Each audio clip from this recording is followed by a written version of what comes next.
నమస్కారాలు. ఈ శుభ సాయంత్రం చక్కని కార్యక్రమం సాహిత్యంతో సాయంత్రం రెండవ కార్యక్రమానికి అందరికీ స్వాగతం. ఈ కార్యక్రమంలో నేను ఒక గొప్ప కవి జె బాపురెడ్డి, ఈయన తెలంగాణ వాసి, సిరిసిల్ల జిల్లాకు చెందిన వ్యక్తి, ఐఏఎస్ ఆఫీసర్ అన్నమాట. అయినా కానీ ఆయన వృత్తిరీత్యా బిజీగా ఉన్న చక్కని కవిత్వాన్ని రాశాడు. అందులో ఒకటి నేను ఈ మధ్య 9th క్లాస్ వాళ్ళకి పాఠం చెప్తుంటే అక్కడ ఒక కవిత్వం కనిపించింది. చాలా చక్కగా అనిపించింది నాకు.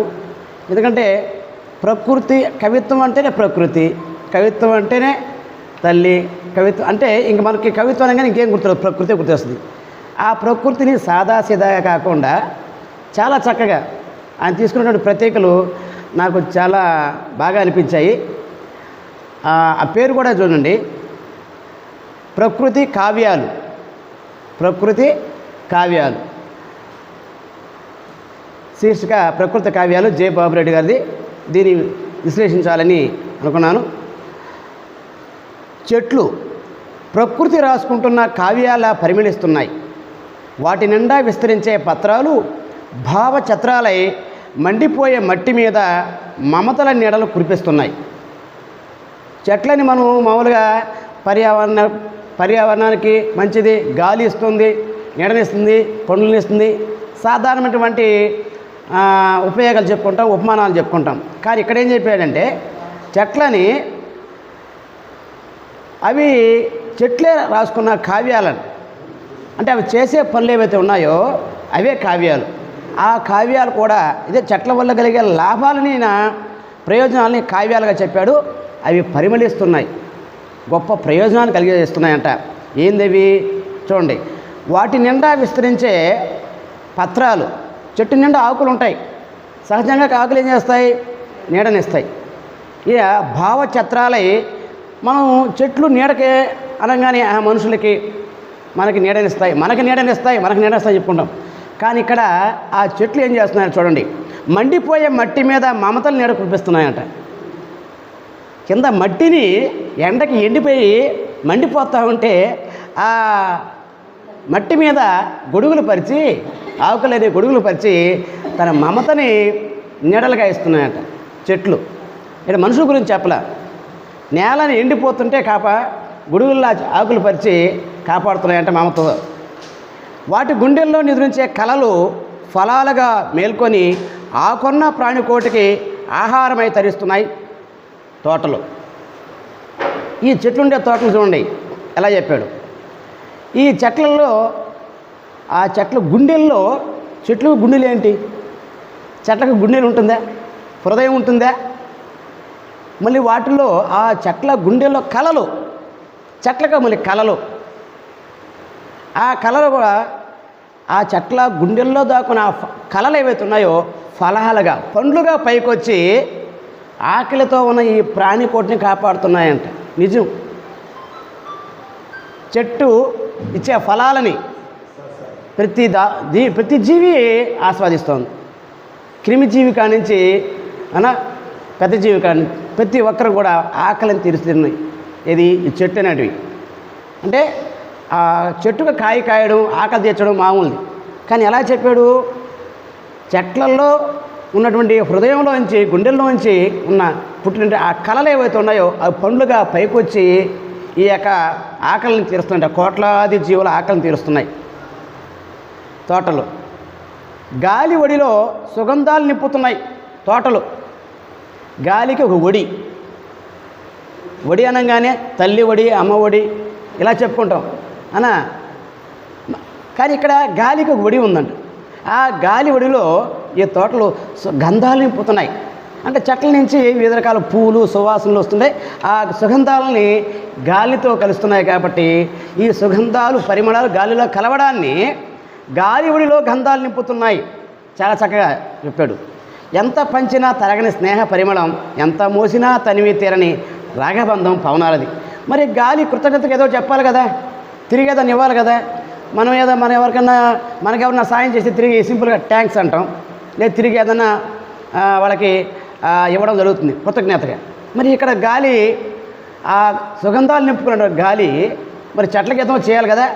ఎంత పంచినా తరగని స్నేహం పరిమళం, ఎంత మోసినా తనివి తీరని రాగబంధం పవనాది. ఈ గాలి కూడా ఆ పవనం కూడా ఆ చెట్లతో స్నేహం చేస్తుందంట. ఎప్పటికీ తరిగిపోని స్నేహాన్ని అంటిపెట్టుకుంటుంది. అందుకే మనం చెట్లు అనగానే ముందు గుర్తొచ్చేది గాలి, తర్వాతే పండ్లు పూలు. అంటే గాలికి చెట్లకి స్నేహాన్ని ఆపాదించి చాలా గొప్పగా చెప్పడం జరిగింది ఇక్కడ. అంటే కృతజ్ఞతగా గాలి ఆ చెట్లకి స్నేహాన్ని అనే పరిమళాన్ని ఇస్తుందంట. ఇకపోతే ఇది ఇంకా అద్భుతంగా ఉంది. బండరాళ్లను సెలయేళ్లను కని పెంచే మాతృత్వం కొండ కోనలది. కొండలు కోనలు అంటే అడవులు ఇవి కని పెంచుతాయంట. కొండలు కనేదేంది? కొండల బండలు కనేదేంది? కోనలు కనేదేంది? అయ్యో నీళ్ళు వేసుకుంటాయా? కాదు కదా. కారణం ఏంది? మరి ఆ కొండల్లో కోనల్లో ఉన్నటువంటి బండరాళ్ళు ఏవైతే ఉన్నాయో ఆ కొండలకు పుట్టిన బిడ్డలు. అలాగే సెలయేళ్ళు జలపాతాలు, ఆ అడవుల్లో పారి ఆ జలపాతాలు ఆ అడవులకు పుట్టిన బిడ్డలు.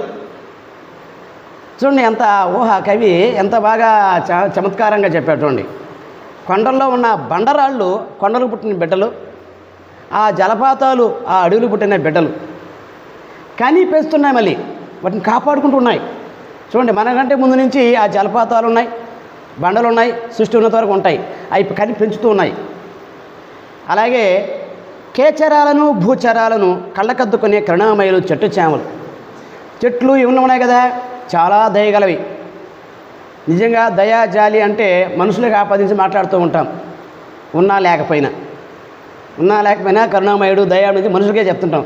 కానీ నిజానికి ఈయన ప్రకృతిలో ఉన్నటువంటి కేచరాలు అంటే పక్షులు. కే అంటే ఆకాశం, ఆకాశంలో తిరిగేటువంటి పక్షులైతేనేమి, భూచరాలు భూమి మీద తిరిగేటువంటి జీవులైతేనేమి, వీటిని ఈ చెట్లు చేమలు ఎప్పుడు ఇసుకోకుండా ప్రేమతో కళ్ళకద్దుకుంటున్నాయంట. ఒక తల్లి తన బిడ్డని ఎలా అయితే ప్రేమగా చూసుకుంటుందో, ఎంత అపురూపంగా చూసుకుంటుందో, లేదంటే అమూల్యమైన వస్తువు దొరికినప్పుడు ఎలా కళ్ళకద్దుకుంటామో, అలాగా ఈ చెట్లు చేమలు కూడా ఈ పక్షుల్ని చూడండి. పక్షులు గూళ్ళు పెట్టుకుంటాయి, ఆశ్రయం పొందుతాయి. అలాగే భూచరాలు జీవులన్నీ కూడా చెట్ల యొక్క పండ్లు తింటూ ఆహారంగా తీసుకుంటూ బతికేస్తుంటాయి. ఎప్పుడు విసుక్కోకుండా వాటిని కళ్ళకద్దుకుంటున్నాయి చెట్లు చేమలు. చాలా చక్కగా చెప్పడం జరిగిందనమాట. ఇంకపోతే ఇవన్నీ ఎందుకు చెప్పారు? ఉద్దేశం ఏంది? అసలు లక్ష్యం ఏంటంటే అంతిమ లక్ష్యం మనిషే. మరి మనిషికి ఉందిగా ఒక లక్షణం, స్వార్థపూరిత మానవ లోకానికి, సహనహీనత్వ సమాజానికి సహజీవన పాఠం బోధిస్తుంది ఈ ప్రకృతి. చూడండి, ఆ కొండలు కోనలు చెట్లు చేమలు ఏం చేస్తున్నాయి? అలా వాళ్ళ మధ్య అనురాగం అనుబంధం ఉంది. మరి మనిషిలో ఏముంది? స్వార్థం ఉంది, సహనం లేదు, సహనహీనత్వం ఉంది. ఆ సమాజానికి ఈ ప్రకృతి ఈ విధంగా సహజీవనం చేయండి, కలిసిమెలిసి ఉండనండి ఒక పాఠాన్ని బోధిస్తుంది అని చెప్పేసి ఆయన చాలా ఎలా చెప్పాలంటే వీణులు విందుగా, లేదంటే హృదయాన్ని హత్తుకునే విధంగా చాలా చక్కగా చెప్పాడు. నా పిల్లలు కూడా దీన్ని చక్కగా ఆస్వాదించారు. నాకైతే బాగా నచ్చింది. ఈ అవకాశం ఇచ్చినటువంటి మన పెన్నా ఎస్సీ సంఘానికి ప్రత్యేక కృతజ్ఞతలు, ధన్యవాదాలు. పిట్ట కొంచెం కోతగానం అంటారు కదా, అదే ఇది. ఈ చిన్న ఒక 10-15 లైన్లోనే అద్భుతమైన ప్రతి లైను కవితే. కవితల్లో ఒక పద్ధతి ఉంది, వస్తు స్థాన భ్రంశ పద్ధతి అంటారు దాన్ని. వస్తు స్థాన భ్రంశ పద్ధతి అంటే, వస్తు స్థాన భ్రంశ పద్ధతి అంటే ఉదాహరణ చెప్తాను. నదికి చెమట పోసింది అంటాం. నదికి ఎందుకు చెమట పోస్తుంది? మనిషికి కదా చెమట పోసేది. అట్ట నదికి చెమట పోసింది అంటే అది కవిత్వం అవుద్ది. అంటే నదికి చెమట పోసిందంటే దాని అర్థం మనం లోతుగా విశ్లేషిస్తాం. అంటే అంత ఇబ్బంది పడిపోయింది అని. మనిషికి ఎప్పుడు చెమట పోస్తుంది? టెన్షను, భయము, ఏమన్నా కోల్పోయినప్పుడు చెమట పోస్తుంది. అదే నదికి చెమట పోసిందంటే నది కోల్పోతుంది ఏదో ఒకటి. అంటే ఆ విధంగా వస్తు స్థాన భ్రంశ పద్ధతి అంటారు దీన్ని. ఈ విధంగా ఇక్కడ చూడండి, ప్రకృతి రాసుకుంటున్న కావ్యాల్లా చెట్లు ఎలా ఉన్నాయి? ప్రకృతి కావ్యం రాస్తుందా? ప్రకృతి రాసుకుంటున్న కావ్యాల్లా. అట్లాగే గాలివడిలో గంధాలు నింపుతున్నాయి. అంత మొత్తం ఎక్కడి నుంచి ఏ ప్రతి ఒక్క లైను చాలా అద్భుతమైనది ఉంది. అట్లాగే బండరాళ్ళను సెలయేలను కనిపెంచే మాతృత్వం, ఇది అది ఇందాక చెప్పాడు దాని గురించి. ఏదో ప్రతి లైను ఈ కవిత మొత్తం 2 రకాల పద్ధతుల్లో ఉంది. ఒకటి పర్సనాఫికేషన్, ఒకటి తర్వాత వస్తు స్థాన భ్రంశ పద్ధతి. అంటే ఒకటి చేయాల్సిన పని వేరే ఒకటి చేస్తున్నట్టు చూపించడం అనమాట. సో ఈ పద్ధతి ప్రకారం ఈ కవిత ఉంది, చాలా బాగుంది. నెక్స్ట్ సాహితీ మిత్రులందరికీ శుభ సాయంత్రం.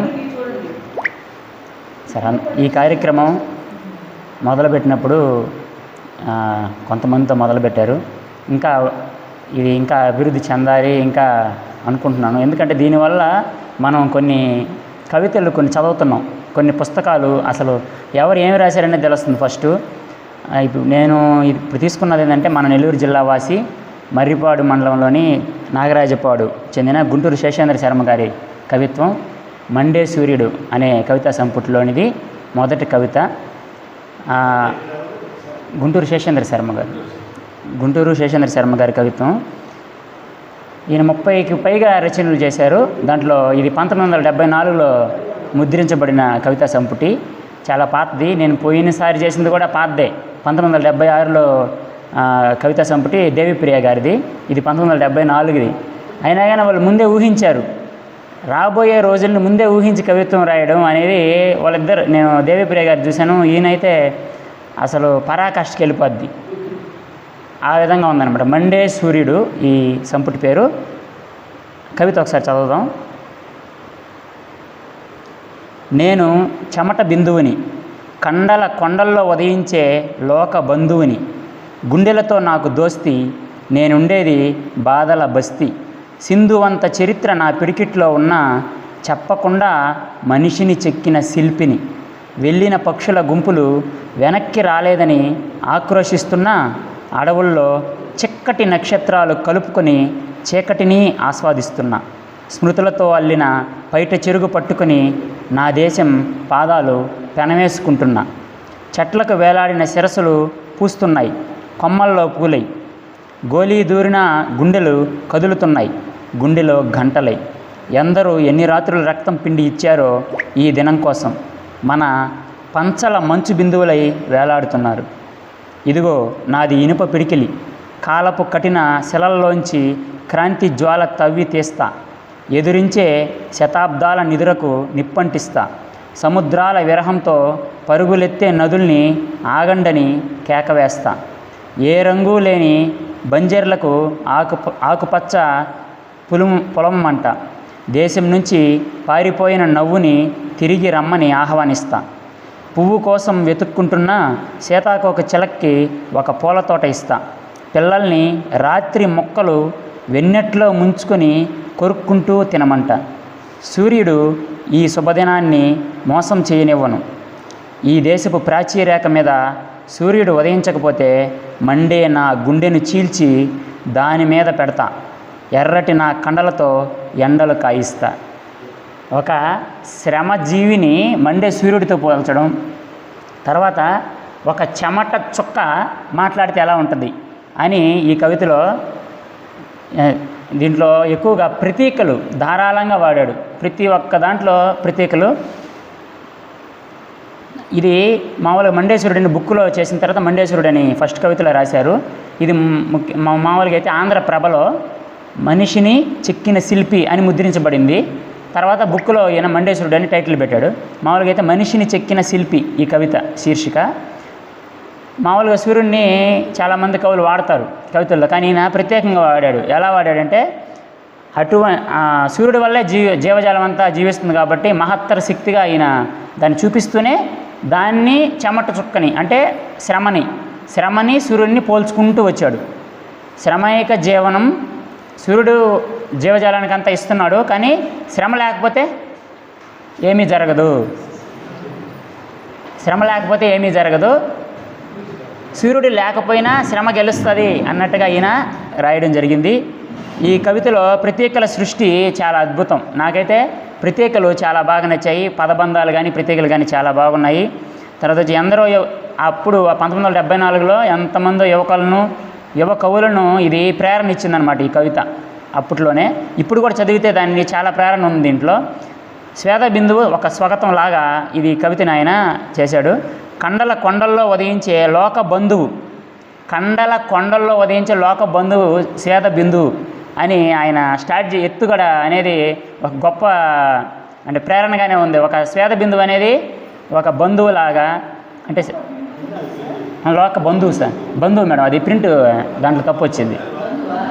లోక బంధువు దాంట్లో తప్పు వచ్చింది, అది లోక బంధువు, పైన బిందువు కింద బంధువు అనమాట. అది యూట్యూబ్లో మామూలుగా దాంట్లో ఫేస్బుక్లో చేసినప్పుడు ప్రింట్ తప్పు వచ్చింది.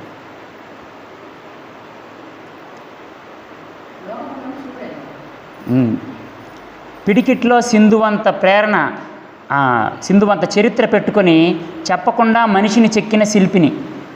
అంటే సింధువంత చరిత్ర పెట్టుకొని పిడికిట్లోనే ఎవరికి చెప్పకుండా అలాగే దాచిపెట్టుకొని నేను మనిషిని చెక్కాను అని ఒక చిన్న ఒక చిన్న పదాలే అవి, కానీ దాంట్లో చాలా లోతైన భావాన్ని ఆయన చెప్పడం చాలా ఆయన కవిత్వీకరణకు భావచిత్రాల పరంపరకు మనం నిదర్శనంగా చెప్పవచ్చు. తర్వాత ఈయన కవిత మొత్తం చదివిన తర్వాత నాకేమనిపించిందంటే కరుకు పదాలను కూడా ప్రతీకలుగా వాడచ్చు ధారాళంగా. చరిత్ర, సింధు వంటి చరిత్ర అలాంటి వాటిని కూడా ప్రతీకలుగా భావచిత్రాలుగా వాడారు. అంటే కరుకైన పదాలను కూడా ఈయన ప్రతీకలుగా బాగా ఉపయోగించారు. తర్వాత స్మృతులతో అల్లిన పైట చెరుగు పట్టుకొని నా దేశం పాదాలు పెనవేసుకుంటున్నా అనడం, ఆయన శ్రామిక గుండె మట్టిని పెనవేసుకున్నట్టే ఉంటుంది. అది చదివితే మనకేమనిపిస్తుంది అంటే ఆ శ్రమ అనేది మన దేశము లేకపోతే భూమి ఒక ప్రకృతిని అల్లుకున్నట్టే ఉంది. తర్వాత ఈ దినం కోసం ఎందరో రక్తం చిందించారు, వాళ్ళు మన పంచల్లో మంచు బిందువుల్లాగా వేలాడుతున్నారని చెప్పాడు. అంటే మన కోసం కష్టపడ్డ వాళ్ళు, లేకపోతే సూర్యుడైనా కావచ్చు, మన శ్రమజీవి కష్టపడ్డ వాళ్ళందరూ ఎక్కడున్నారంటే మన పంచలోనే మంచు బిందువుల్లాగా వేలాడుతున్నారు అని చెప్పడం చాలా బాగుంది. తర్వాత నాది ఇనుప పిడికిలి, దానితో కాలపు కఠిన శిలల్లోంచి క్రాంతి జ్వాల వెలికి తీస్తా. అంటే ఆయన సామర్థ్యాన్ని, అంటే ఆయన సామర్థ్యం అంటే చెమట చుక్క సామర్థ్యం. ఒక చెమట బిందువు, ఒక శ్రమ అనేది సాధించలేనిది ఏదీ లేదు అన్నట్టుగా ఆయన ఉత్తేజంగా ఆ లైన్ రాయడం, అది యువతనందరినీ కూడా ఆకర్షించడం జరిగింది. చాలా మంచి ఆ పదబంధం కానీ ఆ స్టాంజా.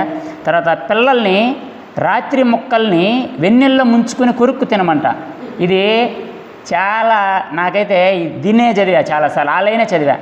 పిల్లల్ని రాత్రిని ముక్కలు చేసి దాన్ని వెన్నెల్లో ముంచుకొని కొరుక్కు తినమంటాడంట. ఎంత మంచి భావ ప్రసారం అంటే నాకైతే చాలా బాగా నచ్చింది. భావచిత్రం చాలా నచ్చింది. ఈయన అలంకారాలని అదే చెప్పాను కదా, కరుకు పదాలను కూడా అలంకారాలుగా మలిచేశాడు. చాలా బాగా నచ్చింది. ఈ దేశపు ప్రాచీరేఖ మీద సూర్యుడు ఉదయించకపోతే, ఒకవేళ సూర్యుడు కాంతి విహీనం అయిపోయినా కానీ ఆయన బదులు నా గుండె తీసి దాని మీద పెడతాను. అంటే సూర్యుడే లేకపోయినా సరే నా గుండె దానికంటే పవర్ఫుల్, నా సామర్థ్యం చెమట చుక్క శ్రమ యొక్క సామర్థ్యం అంత ఉంది అని ఆయన గుండెని తీసి దాని మీద పెడతాను అంటూ చెమట బిందువు అంటదని ఆయన చెప్పడం చాలా బాగుంది. అదే తారాస్థాయికి తీసుకెళ్ళిపోయింది కవితని. ఒక చెమట చుక్క అనేది సూర్యుడు లేకపోతే నేను ఉంటాను అని చెప్పడం అనేది ఆ కవితకి ఒక ముగింపు. ఆ తర్వాత ఎర్రటి కండలతో ఎండలు గాయిస్తాడంట. చెమట చుక్క పోయి ఆడు ఉంటుంది, సూర్యుడు బదులు ఎండలు ఎలా కాస్తాయి అంటే నా ఎర్రటి కండలతో ఎండలు కాయిస్తా అని ఆయన ముగింపుగా చెప్పడం చాలా బాగా నచ్చింది. అంటే యువతకి శ్రమకి హద్దులు ఉండవు అని ఈ కవిత ద్వారా ఆయన ఎంతో ప్రేరణ కలిగించాడని నాకు అనిపించింది సార్, సందేశం ఇచ్చాడనిపించింది. ఈ కవిత చాలా బాగా నచ్చింది సార్. ఈ అవకాశం ఇచ్చిన పెన్నా రచయితల సంఘం వారికి అందరికీ ధన్యవాదాలు సార్. Thank you sir.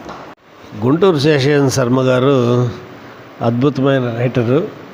ఆయన గురించి ఒక సపరేట్గా ఆయన బుక్ మీదే మనం మాట్లాడుకోవచ్చు. ఆయన కవిత్వం గురించి ఒకసారి మాట్లాడుకోవచ్చు. అది కవిత్వం మేనిఫెస్టో బుక్ ప్రతి ఒక్కరూ చదవాల్సిన బుక్. అది చదివితే అతని కవిత్వం మీద అతనికి ఎంత ఇష్టం ఉంది, అనేది మనకు దాని మీద అర్థం అవుద్ది. చాలా బాగా అద్భుతంగా రాస్తాడు. ఇక్కడ మనం ఇతను మన మునీంద్ర చెప్పాడు చూడండి, సముద్రాల విరహంతో పరుగులెత్తే నదుల్ని. ఇక్కడ ఒక పదాన్ని ఎలా వాడతారంటే చూడండి, నదులన్నీ ఎట్లా పోతాయి, సముద్రం అయిపోతాయి కదా, దాన్ని విరహం అని దాన్ని సముద్ర విరహంతో పరుగులెత్తే నదుల్ని. ఇది కవిత్వం. నదులన్నీ సముద్రం వైపు వెళ్తాయి అనేది మామూలు మాట. మామూలు మాటను ఎలా కవిత్వం చేయాలి, అది ఎందుకు ఎలా వెళ్తున్న ఉద్దేశాన్ని మనం ఊహించుకొని సముద్రాల విరహంతో పరిగెత్తే నదుల్ని. అట్లాగే దాని కింద చూడండి, ఏ రంగు లేని బంజర్లకు ఆకుపచ్చని పొలం అంట. దీని గురించి ఒక గంట సేపు మాట్లాడుకోవచ్చు. ఏ రంగు లేని బంజర్లకు ఆకుపచ్చ పొలం అంట. అంటే పాడైపోయి నాశనం అయిపోయి పంట పండని బంజర్లని ఆకుపచ్చగా పొలం అంటాను అంటాడు. అంటే ఆకుపచ్చ అంటే పంట, జీవం. ఇప్పుడు మనిషికి జీవం ఎట్టుందో ప్రకృతికి జీవం కావాలంటే పచ్చదనం ఉండాలి. పచ్చదనం లేకపోతే జీవం లేనట్టు. అలాంటి బంజర్లకు పచ్చదనం అందిస్తామంట. ఇంక ఇక్కడ చెప్పిన ఈ మాటల్ని మనం ఇంకా ఎక్కడైనా చెప్పలేము. పిల్లల్ని రాత్రి ముక్కలు వెన్నెట్లో ముంచుకొని కొరుక్కు తినమంట. చూడండి, ఇది కూడా గంట సేపు మనం మాట్లాడుకోవచ్చు. పిల్లలు రాత్రి వెన్నెల ఆరు బయట పనుకోవటం, ఆరు బయట వెన్నెల్ని చూడటం, నక్షత్రాలు లెక్క పెట్టడం, ఆ వెన్నెల్లో మాట్లాడుకోవటం, కథలు చెప్పుకోవటం, ఊసులాడుకోవటం ఒక ఆత్మీయతను పెంచద్ది. ఇప్పుడు అసలు లేవు. చూసారా, దాదాపు ఒక 20 సంవత్సరాల క్రితం అయితే మనం ప్రతి ఒక్కరూ మిద్దిపైన పడుకునేవాళ్ళం. ఎండాకాలం మిద్దిపైన పడుకుంటాం. అందులో ఒక కోడలు కానీ ఉండేవారు. మా ఇంట్లో అయితే కింద 3 బాడెక్కించున్నాము. వాళ్ళు అందరు పైకి వస్తారు, మేము పైకి వస్తాం. నలుగురం కూర్చొని ఒక మానవ సంబంధాలు ఏర్పడతాయి. ఆ వెన్నెల్లో కూర్చొని మాట్లాడుకుంటుంటాం. లేని ఎన్ని ఊసులు వస్తాయో అవన్నీ పోయి ఎవరింట్లో వాళ్ళు ఏసీలు వేసుకోమని అనుకుంటున్నాం. ఇప్పుడు చూసారా, అంత గొప్ప వాక్యాలు ఇవన్నీ పోయాయి చిన్నవి. అట్లా ఇలా గొప్ప విషయం ఇది.